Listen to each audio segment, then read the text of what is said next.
हम लोगों के पास एक ए वेक्टर है, बी और एक सी वेक्टर है और डी मिसिंग कर दिया, डी वेक्टर मिस कर दिया और हमसे पूछा कि डी वेक्टर क्या होगा जब ए परपेंडिकुलर डी परपेंडिकुलर ए के साथ और डी परपेंडिकुलर बी के साथ और सी और डी का डॉट जो है वो 1 है।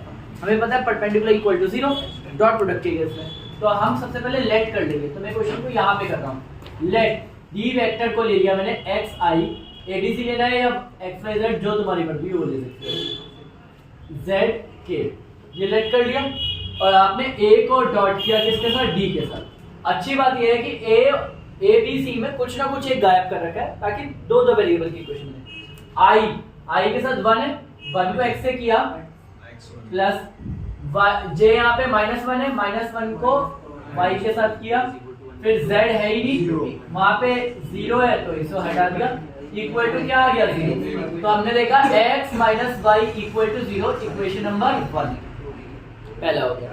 इक्वेशन नंबर a को डॉट, वो अगला क्या है, b को डॉट किया गया, b भी परपेंडिकुलर d के साथ, b को परपेंडिकुलर d के साथ करने के लिए अब 3 को i तो है ही नहीं यहाँ पे तो x जाएगा 0 के साथ, j है यानी कि 3 जाएगा y के साथ प्लस z जो k है वो है z जाएगा -1 के साथ।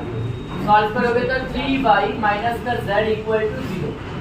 तुम्हें पता है ना 0 क्यों, क्योंकि परपेंडिकुलर है इसलिए 0। तो हमें ये भी मिल गई इक्वेशन नंबर 2 मिल गई। Third equation c dot d, अब c dot d equal to 1 पहले से दे रखा है, इसको फॉलो करेंगे।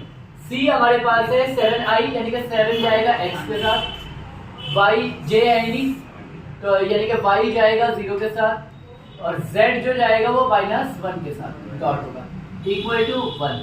ऑब्वियस है मैं जब कर रहा हूं तो मेरे दिमाग में d यहाँ है और c यहाँ पे है। मैंने देखा x वाले के साथ है तो 7 को x के साथ कर दिया, j वाला नहीं है तो इसलिए वो 0 के साथ किया और z यानी कि k वाला यहाँ पे -1 और यहाँ पे k का कोफिशिएंट है z, इनको डॉट किया ये आ गया 7x - z इक्वल टू 1।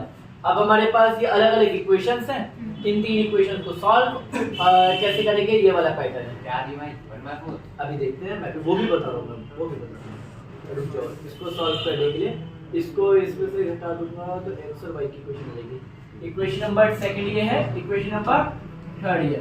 बहुत सिंपल स्ट्रेटजी है। मैंने देखा z माइनस का है, z माइनस का है, दोनों z दिख रहे हैं। अगर मैं इनको जोड़ूंगा तो ये दोनों कटेंगे नहीं क्योंकि दोनों माइनस माइनस है, दोनों माइनस माइनस प्लस होंगे, इसलिए इनको क्या करूं, सब्ट्रैक्ट करूंगा। तो जैसे ही सब्ट्रैक्ट करूंगा तो 7x - z इक्वल टू 1 और इसमें से माइनस करा 3y माइनस का z इक्वल टू 0। कुछ लोग कहेंगे आपने x के नीचे भी नहीं लिखा इसे क्योंकि वो y और वो क्या है अलग, इसका साइन चेंज करा मैंने और यहाँ पे जैसे ही साइन चेंज किया तो क्या हो जाएगा, z से z तो कैंसिल है तो 7x - 3y इक्वल टू 1। आप x और y पहले से ही दे रखे हैं, x इक्वल है किसके, इस इक्वेशन को 1 मान के यहाँ पुट कर देता हूँ, पुट इक्वेशन 1 और यहाँ पे मैंने क्या किया है, subtract equation 2 and equation number 3।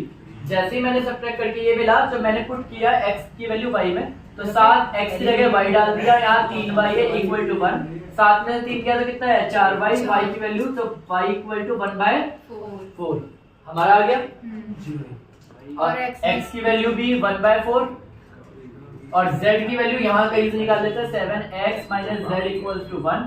तो यहाँ पे x की वैल्यू डाली 7 × 1/4 - z इक्वल टू 1, माइनस का z उधर गया, माइनस का z प्लस का 1 इधर आया, 7 में गया तो 3/4।